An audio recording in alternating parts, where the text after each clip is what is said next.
how was it learning Parai as a woman? Usually, do women learn it? Like, yeah, tell us about your experiences. Yeah, yeah.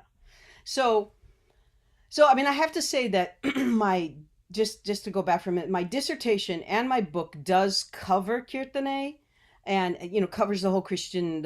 Again, we're dealing with Protestant Christians, dealing with Church of South India, mainline Christian, not dealing at all with evangelicals or charismatic Christianity, really. Mm-hmm. Um, and the use, the reform of the church. This is not at all about conversion. It's about the internal reform of the music and the liturgy within the church. And that's what Apavu was intending to do, to shift from this use of an upper caste and a middle class kind of a music that reflected those values to reflect the values of the lower castes and the lower classes within the church, right? So keep in mind that there have been Protestant Christians in India, in Tamil Nadu, since 1706, when Ziegenbald came with the Lutheran mission. The American Protestants came in 1830s. Many other Protestant societies came in the mid 1800s. There were schools started. There was a large, almost self conversion of people in 1915 in places like Darabram and Karur and those Western Tamil Nadu. So many Pariyars converted to Christianity on their own, right? So just keep that in mind, that the majority of Christians in Tamil Nadu have been Christians for multiple generations. Okay. They did not convert in the last 15 years or 30 years even. Okay. So just keep that in mind. So yes, my interest shifts to Parai, and I'm finishing my book. Yet at the same time, I'm applying for a fellowship, another Fulbright fellowship, and I want to make a film. I knew I wanted to make a film. So I got a Fulbright fellowship, and I went to with K.A. Gunasekaran, who's a folklorist, Dr. Gunasekaran. He was at Pondicherry University as the Dean of Arts there for a long time.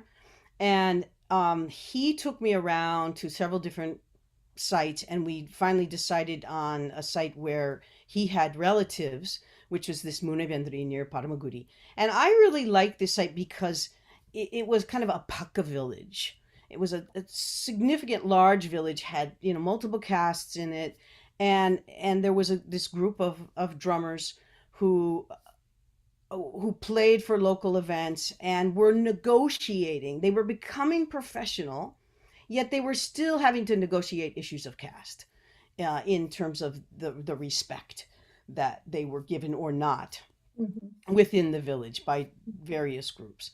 And so I went. We met with them. They gave me a little lesson. They thought, okay, she can play. So about being female, and I realized that we're celebrating, women in this event. And so what was so interesting is that as a white person or a white passing person, my background is Middle Eastern Armenian. Um, I have privilege, right? As an American, I have privilege.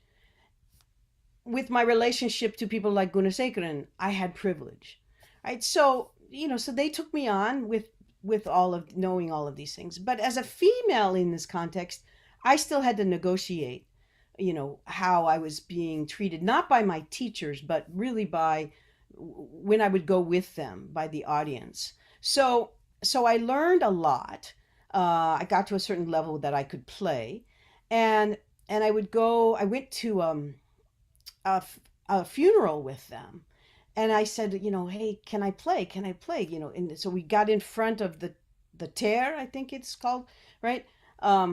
And I was playing, and some of my teachers were near me, and an older man came up to me and started kind of dancing in front of me. And we have to look at the purpose of these drummers in this kind of funeral context. Their purpose is to entertain, right? And to help particularly the men, deal with their emotions really through, many of them drink. I'm not talking about the drummers, but the audience members, they drink to deal with their sorrow.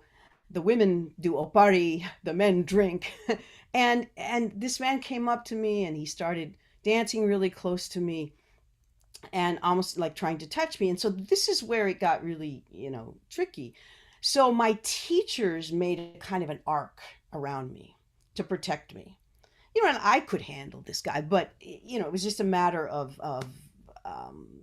their sense of respect. They always refer to me as a ma, right? I'm like, I'm not that old, but they protected me. So this helped me understand their dilemma, that their purpose is to entertain, and it's an economic purpose.